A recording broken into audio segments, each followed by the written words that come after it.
ধ্বংসৰ দিশে 114 বছৰীয়া ইতিহাস গৰকা ডিব্ৰুগড়ৰ এখন বিদ্যালয়।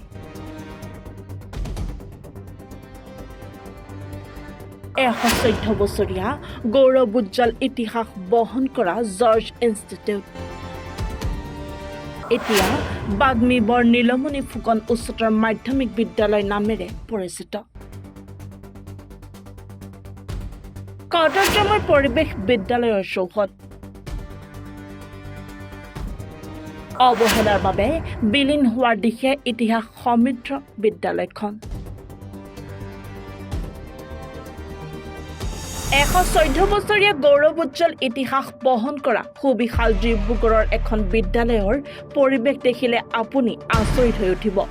ইংৰাজৰ শাসনকালত 1912 চনৰ আৰম্ভণিতে উজনি অসমত ডিব্ৰুগড়ত জন্ম লাভ কৰিছিল এই বিদ্যালয়খনে। আৰম্ভণিতে জৰ্জ ইনষ্টিটিউট হিচাপে পৰিচিত এই বিদ্যালয়খন পৰৱৰ্তী সময়ত বাগ্মীবৰ নীলমণি ফুকন উচ্চতৰ মাধ্যমিক বিদ্যালয় নামেৰে অভিহিত কৰা হৈছিল। কিন্তু 114 বছৰীয়া গৌৰৱোজ্জ্বল ইতিহাস বহন কৰা বিদ্যালয়খনৰ আজিৰ এই দৃশ্য চাওক।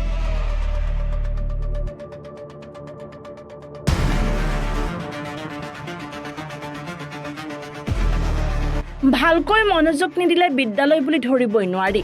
সুবিশাল চৌহদ, বিশাল গৃহ, বহু কোঠালীয়ে আৱৰি থকা এই বিদ্যালয়খন আজি সম্পূৰ্ণ বিলীন হোৱাৰ দিশে। বছৰৰ অধিক সময় কদৰ্যময় পানীৰ মাজত আবদ্ধ হৈ থাকে বিদ্যালয়খন। ছাত্ৰ ছাত্ৰীয়ে গেলা বোকা পানীৰ মাজেৰে প্ৰতিদিনে যাব লাগে বিদ্যালয়খনলৈ যাবলৈ নাই কোনো পথৰ সুব্যৱস্থা। এজাক বৰষুণতে জলমগ্ন কৰি তোলে বিদ্যালয়খনৰ চৌহদ। পানী ওলাই যোৱাৰ নাই কোনো ব্যৱস্থা। শতাধিক ছাত্ৰ ছাত্ৰীৰ লগতে শিক্ষক শিক্ষয়িত্ৰীয়ে ভৰি থকা বিদ্যালয়খনক লৈ চৰকাৰৰ এই এলাগী মনোভাৱৰ বাবে ক্ষোভিত ডিব্ৰুগড়বাসী। ইফালে আছু নেতৃত্বৰ ৰাজ্যৰ মুখ্যমন্ত্ৰীৰ কাষ চাপি উজনিৰ ইতিহাস প্ৰসিদ্ধ বিদ্যালয়খন ধ্বংসৰ গৰাহৰ পৰা উদ্ধাৰ কৰিবলৈ অনুৰোধ কৰাৰ পাছতো আজি পৰ্যন্ত কোনো উত্তৰ নাহিল বিভাগৰ পৰা।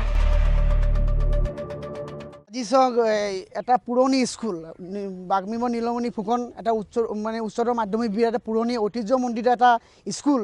যিহেতু এই স্কুলখনৰ লগত হয়তো আমিও জড়িত হৈ আছিলোঁ, অত্যন্ত দুখ অনুভৱ কৰিছোঁ।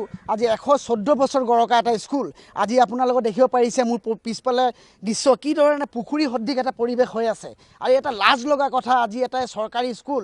আজি আমি ইতিমধ্যে জানিব পাৰিছোঁ ইয়াত আপোনাৰ 300 মান ষ্টুডেণ্ট আছে। আজি এই চৰকাৰী এটা স্কুল থকাৰ পাছত এই ধৰণৰ পৰিস্থিতি কেনেকৈ হৈ আছে? চৰকাৰে যদি নিজৰ মুখেৰে ডাঙৰ ডাঙৰ লেকচাৰ মাৰে, ডাঙৰ ডাঙৰ কথা ক'লে নহ'ব।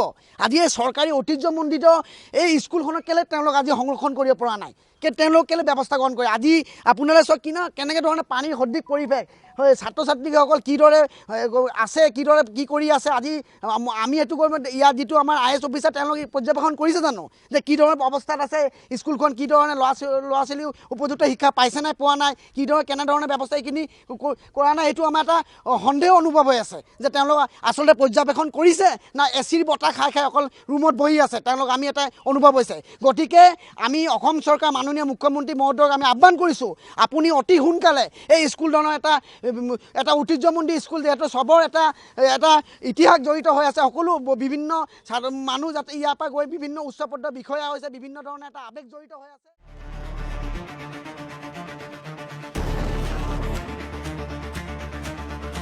ডিব্ৰুগড়ৰ পৰা আতিকুৰ ৰহমানৰ ৰিপৰ্ট, এনি ভাৰত 24।